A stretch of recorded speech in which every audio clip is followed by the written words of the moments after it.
एक बार एक राजा था, उसे शिल्प कला से बहुत ही प्यार था। वह मूर्तियों की खोज में देश विदेश की भी यात्रा करता था। इस प्रकार राजा ने कई मूर्तियां अपने महल में लाकर रख दी थी। राजा भी रोजाना मूर्तियों को देखता और बहुत प्रश्न होता था। राजा ने अपने परिवार की भी 3 मूर्तियां बनवाई थी, जो राजा को जान से भी प्यारी थी। उन तीनों मूर्तियों के लिए राजा ने अलग से कक्ष बनवाया था और उन मूर्तियों की साफ सफाई और देखरेख के लिए एक अलग से आदमी भी रखा था।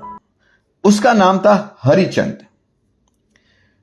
सभी को पता था राजा को उस मूर्तियों से बहुत लगाव था। एक दिन जब सेवक उन तीनों मूर्तियों की सफाई कर रहा था, सफाई करते वक्त एक मूर्ति उस सेवक से टूट गई। मूर्ति टूटने के समय राजा उसी कक्ष में था। मूर्ति को टूटा हुआ देख राजा को बहुत ही क्रोध आया। उसने गुस्से से कहा, सैनिकों, पकड़ लो इसे और अभी के अभी फांसी पर लटका दो। इस जाहिल ने मेरी बेशकीमती मूर्ति तोड़ दी है। इस लापरवाह को अभी के अभी फांसी पर लटका दो। इसकी लापरवाही की सजा सिर्फ मौत है, मौत। राजा का आदेश सुनकर सैनिक भी अवाक रह गए। उन्होंने सोचा, एक मूर्ति टूटने की सजा फांसी कैसे हो सकती है। इससे पहले कि सैनिक हरचंद को पकड़ते, हरचंद ने पास में पड़ी एक लाठी उठाई और दनादन लाठियों से बची हुई दोनों मूर्तियां तोड़ दी। सैनिकों ने तुरंत ही हरचंद को पकड़ लिया।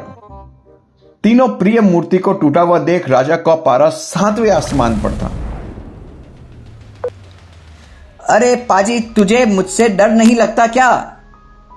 तूने जानबूझकर बची हुई दोनों मूर्तियों को क्यों तोड़ दिया? तुझे मालूम नहीं क्या ये मूर्तियां मुझको कितनी प्रिय हैं? महाराज मुझे क्षमा कीजिए। महाराज, मैंने 2 मूर्तियां तोड़कर 2 आदमियों की जान बचाई है महाराज। क्या बकते हो? 2 व्यक्ति की जान से मूर्ति का क्या संबंध? महाराज, कृपया शांत हो जाइए। आपको भी तो पता है ना महाराज, ये मूर्तियां मिट्टी की बनी थी, अत्यंत नाजुक थी। कोई अमृता का वरदान तो लेकर आई नहीं थी। आज नहीं तो कल टूट ही जाती और मेरे जैसे किसी और नौकर से टूट जाती तो आप उसे भी मृत्युदंड देते ना महाराज।